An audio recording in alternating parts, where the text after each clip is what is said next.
and welcome to Starting from a Point, Part 2 with Jenny Brandis.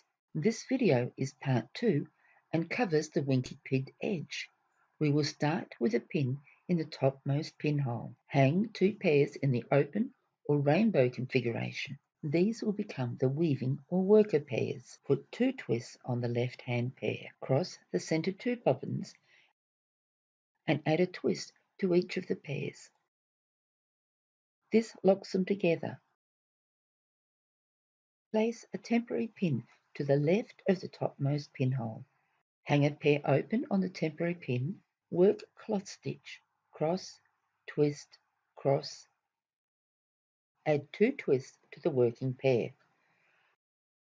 Put up the pin between these 2 pairs. Cloth stitch back through the new pair and lay both aside. Add a temporary pin to the right of the topmost pinhole.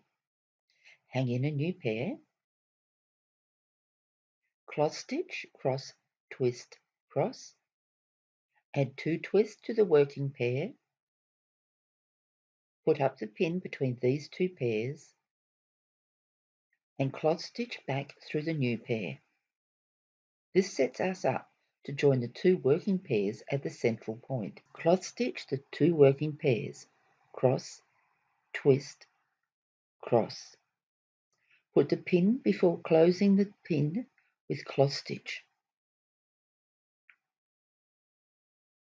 Again, cross, twist, and cross. Lay aside the left-hand worker pair while we work on the right edge. Cross stitch back through the passive pair before removing and replacing the temporary pin. Ease down the loop without pulling it into the working. Hang in a new pair. Cross stitch the workers and the new pair. Add 2 twists to the working pair. Put up the pin between these 2 pairs. Cross stitch back through both pairs of passives.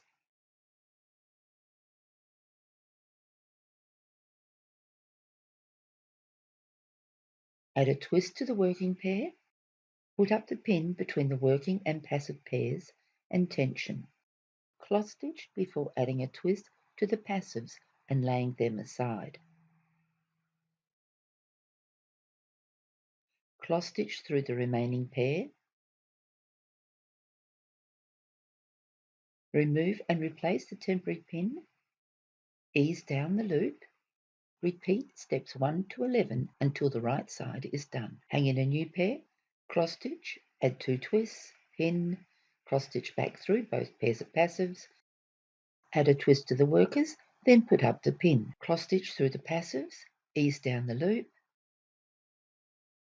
before adding a new pair. Continue in this manner until adding a pair on the outside and removing a pair on the inside until the entire right side is worked.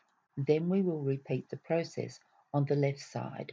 I use bobbin holders to move the pairs aside without them tangling. Repeat steps 1 through to 11 until the left side is completed. Once the left side is completed, you can continue with your lace until you end up with your finished piece.